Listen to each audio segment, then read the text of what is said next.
Pumpkins are the universal symbol for Halloween. Big or small, intricate or traditional, whatever you envision for your jack-o'-lantern, just follow these pumpkin carving tips from expert carver David Billings and you'll be fine. First off, the pumpkin you choose should really determine what your design will look like.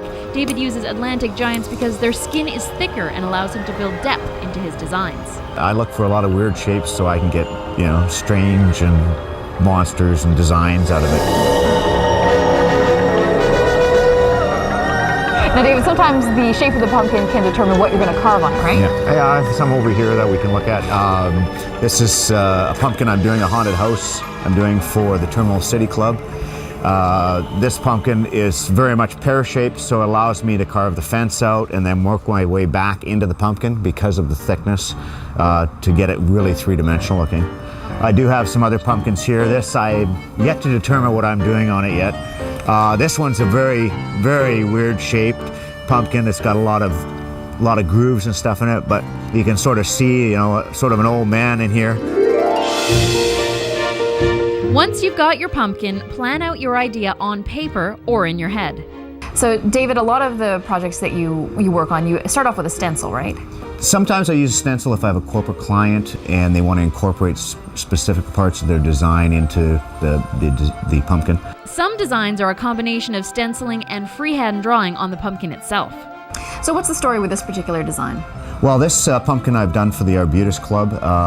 They wanted specifically their Arbutus tree in it from their logo. So I took their design and basically overlaid it over the pumpkin, and then I used pins and I pin it all the way through and then take it off and then carve the logo portion of it out. The rest of it I'll do freehand.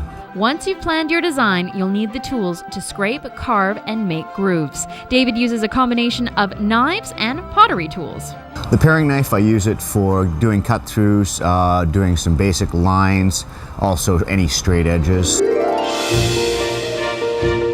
I picked this one out because it's got a nice wide curve on it as well as a thin one, and it allows me to get into the larger spaces or make larger grooves as well as smaller ones. And this one's even a little bit smaller, so it allows, even more smaller spaces and so on. Lastly, technique is important. Try and see your design already within the pumpkin, and it's your job to help it take shape through scraping, cutting, and making grooves.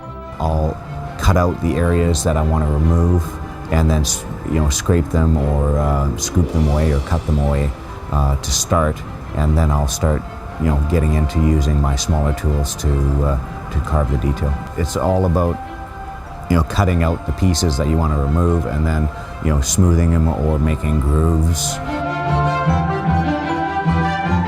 Happy carving! In Langley, I'm Erin Shaw for The Express.